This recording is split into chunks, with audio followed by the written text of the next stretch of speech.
In Walmart's Who Newville, joy started to grow. For online-only savings sure to steal the show. Tech treats and toys so dazzling and new. Walmart Cyber Monday deal soon ready for you. It's online only with very little time to spare. December 1st will soon be here, so be sure to be there.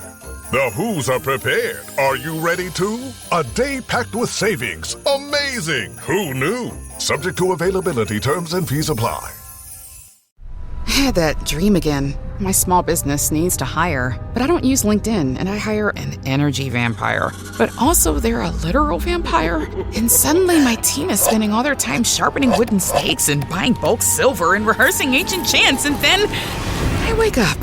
Don't let hiring nightmares ruin your dreams. LinkedIn Jobs' new AI assistant takes insights from over 1 billion professionals to create a short list of the best fits for you. Post your job for free at linkedin.com/quality. Start hiring today with LinkedIn. Good afternoon, guys, and welcome to the podcast. I'm really delighted about today's guest, Jody Donaldson, and he is an entrepreneur. And I love entrepreneurs that come onto the podcast. Today's themes are going to be mindset, resilience. He's a former FBI agent turned entrepreneur, invested in real estate, and also a podcast host. And I love having him on the show to add value to the audience. Jody, welcome. Hey, thanks so much for having me. Looking forward to today's conversation. Yeah. And briefly introduce yourself, and I'm excited to dive into the stories and the questions. Yeah, absolutely. So I'm Jody Donaldson. I'm currently in Raleigh, North Carolina. Moved down here about 4.5 years ago from the Washington, D.C. area. We were in Northern Virginia most of my life and career.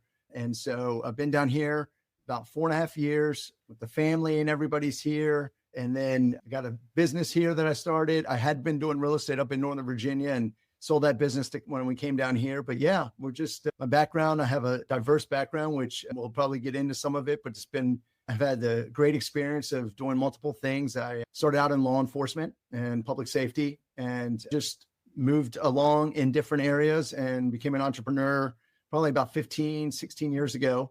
I started in real estate, and then it's branched into franchise ownership and some other real estate investing and things like that. Yeah, excellent.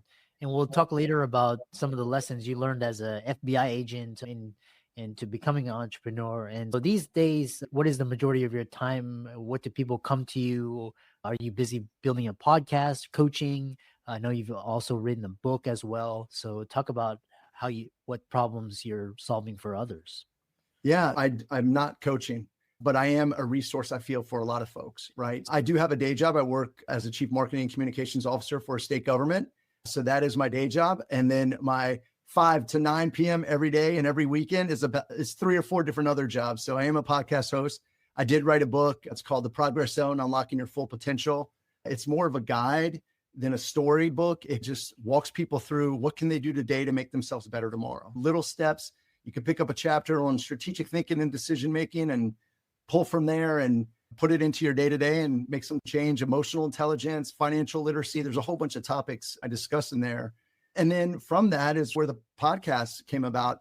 I wrote the book really for myself, just because I feel like maybe it's because I'm older now and at an age where I see a lot of folks that are just empty shells of themselves. They're just stuck on the gerbil wheel in a rat race of life, and they work so hard, and there's just so much more to life that I think we could be pulling out of it. So that's what motivated me. I got a lot of feedback from the book, which was unexpected, but just people really saying, hey, this kind of resonated with me. I'm in that place where I just need a kickstart. And I read a chapter, and that's exactly what I needed to do. I needed to go to network or take a language or do something just to get me going.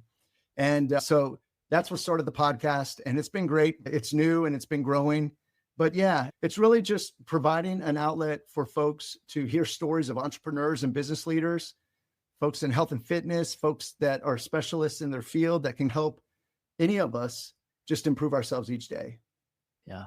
And I love that.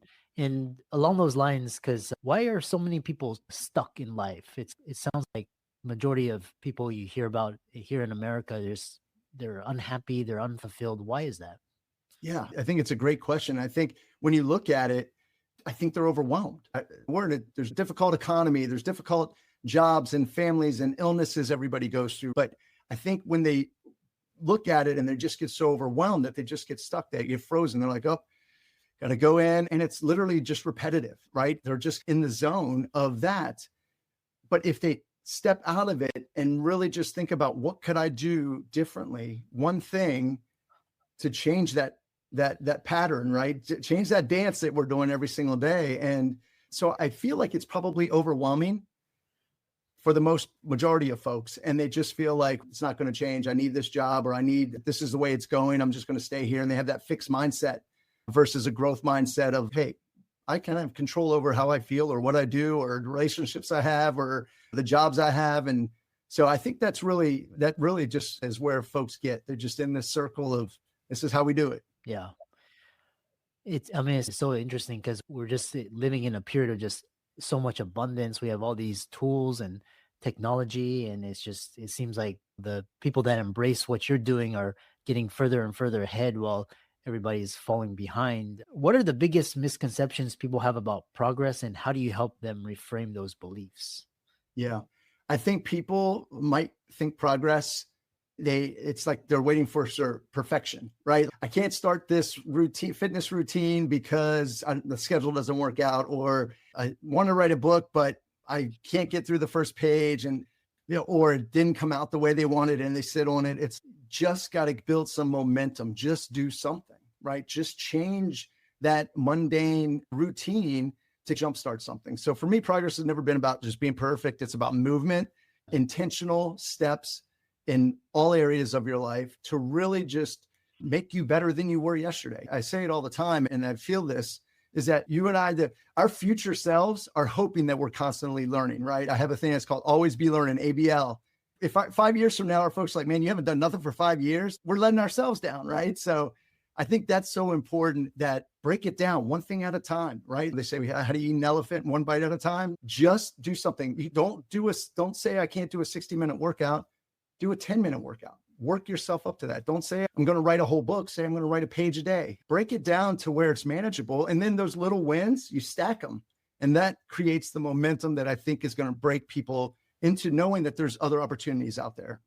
One of the common things I hear is a lot of people, it sounds like they have all these rationalizations and excuses. I'm too old, or I have a wife and kids, or I have a spouse and kids, or I invested too much into my career, I can't walk away, and all these stories. How do you help people take control of these narratives?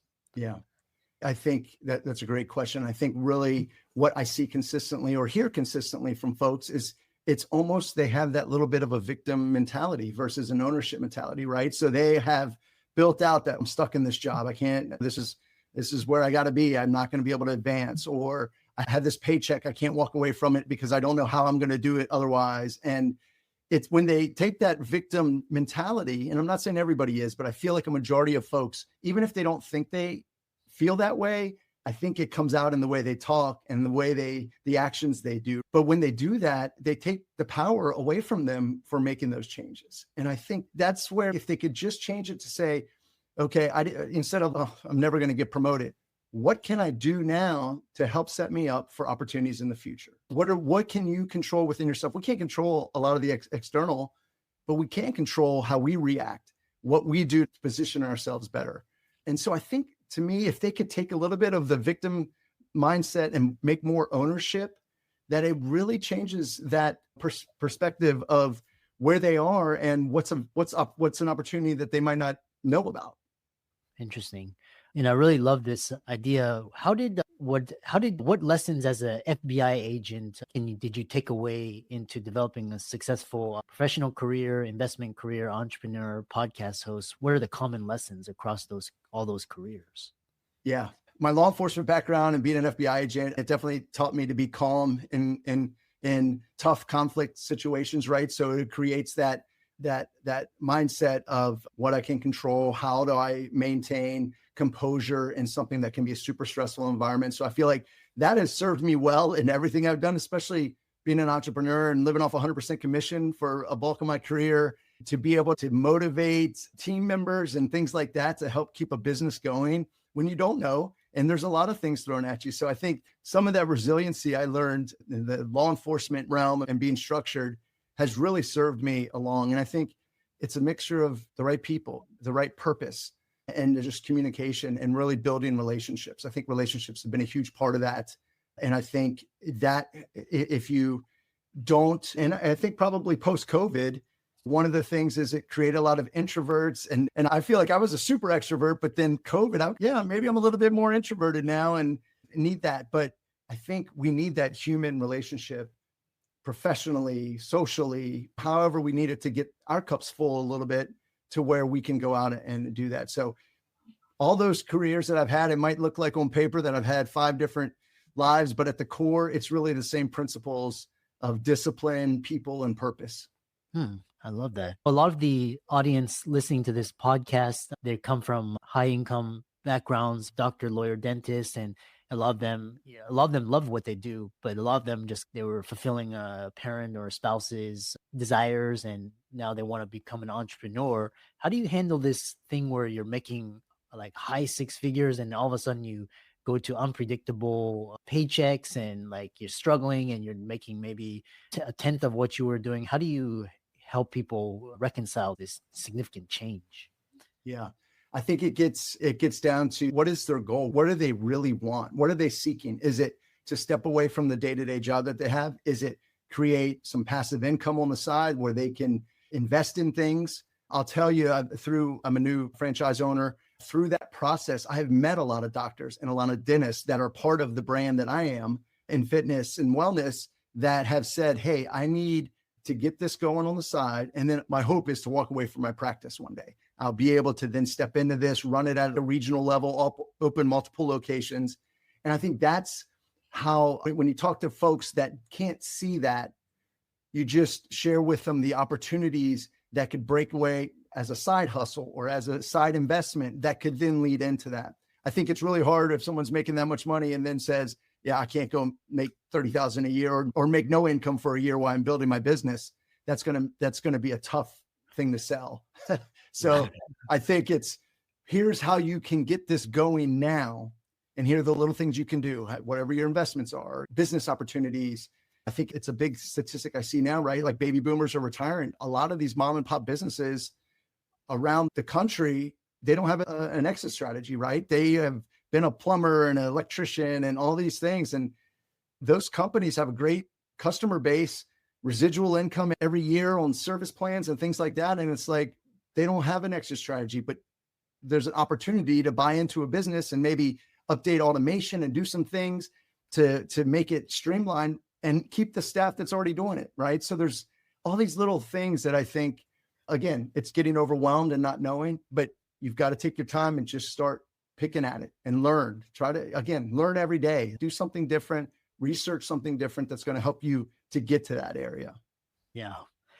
And I love how you talk about build something on the side so that it's not just you're just jumping out of an airplane with no parachute. You have something to sustain you. Because and I love how you, with your background in the FBI, and you talked about discipline. What habits or routines do you have that have made the biggest difference in your ability to grow, stay consistent, and when pursuing big goals? Yeah, I think I'm a pretty disciplined person. So I do have my own I get up early, I work out, I get movement in, I jump in the infrared sauna, do my sauna time, and it's my meditation time, take a shower, turn to cold at the end. I haven't gotten to the point of cold plunging yet, but I do turn it to shower cold so I can get woken up and really going, and really try not to get into my phone that early. Because as soon as if you wake up and you hear a ding or you look at it and you see all these inbox emails, you're like, and then it sucks you in. So you're not able to get into your routine. So I'm a very routine, disciplined person. That's just me. It's worked for me. I do like to work out. I know a lot of people don't like working out, but to me, it's my Prozac and mental health. Like I need it. And so that's really just helped me have a foundation of that discipline. Then when I left government work before and jumped into real estate full-time as a real estate agent in Northern Virginia, I had to time block and say, this is what I'm going to do during this time, and really structure my schedule. Because I went from someone telling me where I had to be, what I had to do for 12 hours a day to what do I do now? This is my business and there's no money coming in unless I'm doing something, right? So I think just having that structure and discipline has helped me through all the things that I've done. I love that. If someone listening to this feels stuck in their career, health, what's one action they can take today to start moving forward, gain some momentum? Yeah. Just do something, right? Like, I know that sounds so simple, but really, what is it if you are feeling overwhelmed or stuck where you are? What is the heaviest thing on you right now? Is it your job? Is it your relationship situation? Is it your location where you live? Like, what is it that's wearing on you so much? And then start with that. What can I do to change that? And if you don't know, listen to great resource podcasts and people that can help guide you to say, listen, here's one thing that you can do this way. And I think, again, it's just breaking it down and creating some movement no matter what, so that you can get that momentum and really get it going. Because I think that builds, that momentum builds, and that consistency, those wins, when you stack them, it really makes a difference. And I think if you can break it down and make little wins, that also builds that self-confidence and says, okay, maybe this isn't so bad, and maybe I can do this. And then it just goes from there, I think. Yeah, I love that. And as a final parting word, what is your overall vision? Because it sounds like you're building a lot of income, building a business to impact others. So how can people connect with you and find you as a resource? Yeah, so folks can connect with me. They can listen in the podcast. I'd love for them to give it a listen and subscribe. It's the Progress Zone podcast on all socials. As you said, building a business. I'm a new franchise owner of Alloy Personal Training. We opened a studio in Cary, North Carolina. It's small group personal training. It's one of those things where I wanted to be able to build a community of like-minded folks and create an outlet for folks that do not like big box gyms or intimidated, or they've had life in the way of jobs and kids and things, and they haven't made themselves a priority for 30 years, and now they're getting back into it. There's no mirrors. You come in, it's a judgment-free zone, and we have small groups, no more than 4 to 6 people. And I really wanted to do that because that's one thing that I could feel passionate about, is that we're changing lives. We're making people get stronger. And I think there's a lot of momentum in your background. Like, strength training is so important with functionality to live longer. And we have a lot of momentum with the Peter Attias of the world and the Huberman Labs and all this stuff about. Peter Attia was just on 60 Minutes the other night talking about strength training and how to create that centenarian, what do they call it? The centenarian decade or something like that. Like, the last 10 years of your life, what do you want it to be? And how do you want to function in that?